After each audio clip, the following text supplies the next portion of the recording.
ഗോഡ്സെയെ പ്രകീർത്തിച്ച് വിവാദത്തിലായി NIT അധ്യാപിക doctor Shaija ആണ്ടവനെ ഡീനായി നിയമിച്ചതിൽ പ്രതിഷേധം ശക്തമാകുന്നു. KSU SFI പ്രവർത്തകർ ക്യാമ്പസിലേക്ക് മാർച്ച് നടത്തി. KSU മാർച്ചിന് നേരെ പോലീസ് ലാത്തി വീശി. പ്രവർത്തകരെ ക്രൂരമായി മർദ്ദിച്ച കുന്നമംഗലം SIക്കെതിരെ നടപടി സ്വീകരിക്കണമെന്ന് MK രാഘവൻ MP പറഞ്ഞു.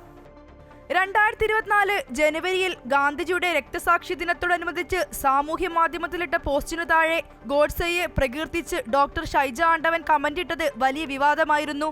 ABVP അടക്കമുള്ള വിദ്യാർത്ഥി യുവജന സംഘടനകളുടെ വലിയ പ്രതിഷേധങ്ങൾക്കും പരാതികൾക്കും ഇത് കാരണമായി. ഗോഡ്സെ പ്രകീർത്തനം വൻ വിവാദവും പോലീസ് കേസുമായതോടെ അധ്യാപകരുടെ നേതൃത്വത്തിലുള്ള സമിതി അന്വേഷണം നടത്തിയെങ്കിലും NIT അധികൃതർ നടപടി സ്വീകരിച്ചില്ല.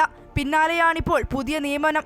ഏപ്രിൽ 7 മുതൽ പ്ലാനിംഗ് ആൻഡ് ഡെവലപ്മെന്റ് ഡീനായി കഴിഞ്ഞ ദിവസമാണ് രജിസ്ട്രാർ 2 വർഷത്തേക്ക് നിയമനം നൽകിയത്.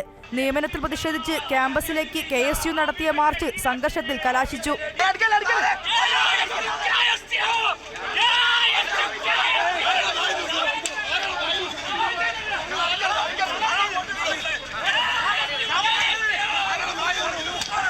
പ്രവർത്തകരെ ക്രൂരമായി മർദ്ദിച്ച കുന്നമംഗലം SIക്കെതിരെ നടപടി സ്വീകരിക്കണമെന്നും NITയുടെ നടപടിക്കെതിരെ ശക്തമായ സമരവുമായി മുന്നോട്ടു പോകുമെന്നും MK രാഘവൻ MP പറഞ്ഞു. യാതൊരുവിധ ലക്കും ലഗാനും ഇല്ലാത്ത രീതിയിലാണ് കുന്നമംഗലം SI പെരുമാറിയിട്ടുള്ളത്.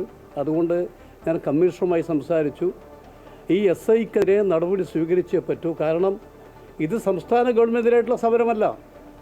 ഈ സമരമെന്ന് പറയുന്നത് ഷൈജ ആണ്ടവനെതിരായിട്ടുള്ള സമരമാണ്, NITക്കെതിരായിട്ടുള്ള സമരമാണ്, കേന്ദ്ര സർക്കാരിനെതിരായിട്ടുള്ള സമരമാണ്. ഈ സമരം പോലും അടിച്ചൊതുക്കാൻ ശ്രമിക്കുന്ന പോലീസ് അതേതായാലും വളരെ ഗുരുതരമായ അവസ്ഥ ഉണ്ടാക്കും. അതുകൊണ്ട് ഇവിടുത്തെ SIക്കെതിരെ അടിയന്തരമായി നടപടി സ്വീകരിക്കണം എന്നാണ് ഞങ്ങൾ ആവശ്യപ്പെടുന്നത്. സംഭവത്തിൽ പ്രതിഷേധിച്ച് SFI പ്രവർത്തകരും ക്യാമ്പസിലേക്ക് മാർച്ച് നടത്തി. അമൃത ന്യൂസ്, കോഴിക്കോട്.